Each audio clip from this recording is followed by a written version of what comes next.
Baixo Miño. Cadena Ser.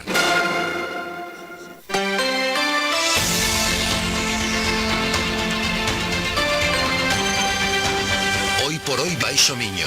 Marci Varela.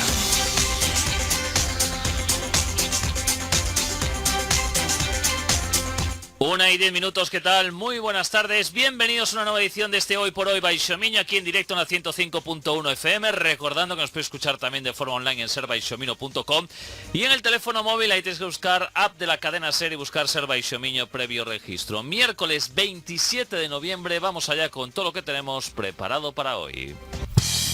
Y atención, porque aunque parecía que la amenaza había desaparecido en la Serra de Agrova, de proyectos importantes, pues ahora nos hemos encontrado uno de una central hidroeléctrica, mejor dicho, reversible de Punta Centinela en Oia, junto a una línea de alta tensión de evacuación. De este proyecto nos habla desde el Instituto de Estudos Miñoráns y Sosgrova, Bruno Centelles. Non se trata exactamente dun proxecto novo, sino que xa coñecido. Tiñamos noticias previas de unha publicación inicial e agora sabemos que na página do Ministerio do Miteco, do Goberno Central, na súa página aparece a documentación referida a este proxecto. Trátase de unha bella solución que consiste en resolver o problema do almacenamento de enerxía. Non é posible, é un gran problema almacenar enerxía eléctrica, pero que si se pode almacenar é auga, coa enerxía eléctrica sobrante en momentos de produción excedentaria, para bombear auga, acumulala en zonas altas e en momentos de demanda que non eres capaz de cubrir coa produción eólica habitual, pois liberas esa auga, turbinas esa auga para producir enerxía eléctrica de orixe hidroeléctrica, pero a auga que empregas bombeársela previamente utilizando excedente de enerxía eléctrica de orixe eólica. A idea non parece mala, se non fora o disparate que supón facer unha balsa de auga de mar, de auga salgada, nas chans da Agrova, por riba do curro de Mougás, e sobre todo para resolver un problema enerxético que non temos.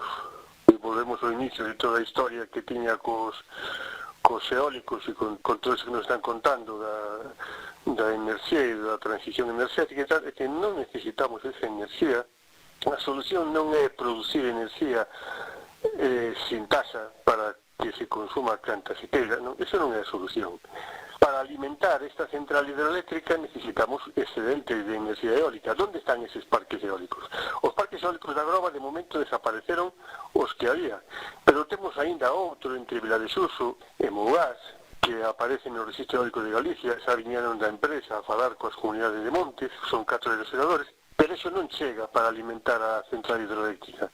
Pero que temos no mar o Parque Eólico Roleira, que tamén está publicado na página do Miteco, que ten unha produción descomunal, son 600 e pico megavatios de produción eólica no mar, e ambas as dúas, tanto o Roleira como a hidráulica de Mougás, verterían a súa produción á subestación de Atios, no Porriño. Isto significa atravesar dende a costa, dende o mar, ata Porriño, pois toda a Serra da Agrova, o Concello de Gondomar, Mos, Porriño, un auténtico disparate.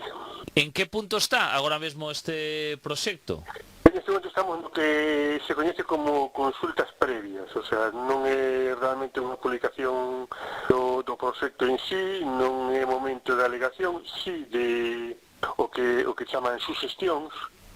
Entón é posible aportar ideas, peros, recomendacións, o que fose, pero de momento non está publicada como tal o proxecto, na fase de publicación para exposición pública do proxecto completo, donde se acompañarían ou deberían acompañarse informes e ese tipo de cuestións, para así facer as alegacións formais previas á publicación, no seu caso, da resolución sobre a declaración de impacto ambiental, que é necesaria, como sabemos, e iso formaría parte do que coñecemos como proceso administrativo.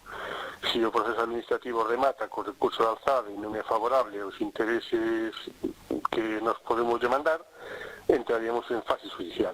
Já coñecemos o percorrido, é longo, pero bueno, estamos nunha fase inicial, pero convén ter claro de que estamos falando e sobre todo ter claro cal é a extinción desta, outra vez, desta mafia, porque non é outra cousa que iso.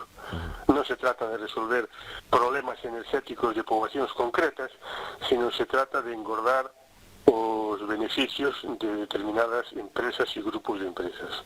É así de claro e así de triste. De turbias lendas vellas que non queres lembrar.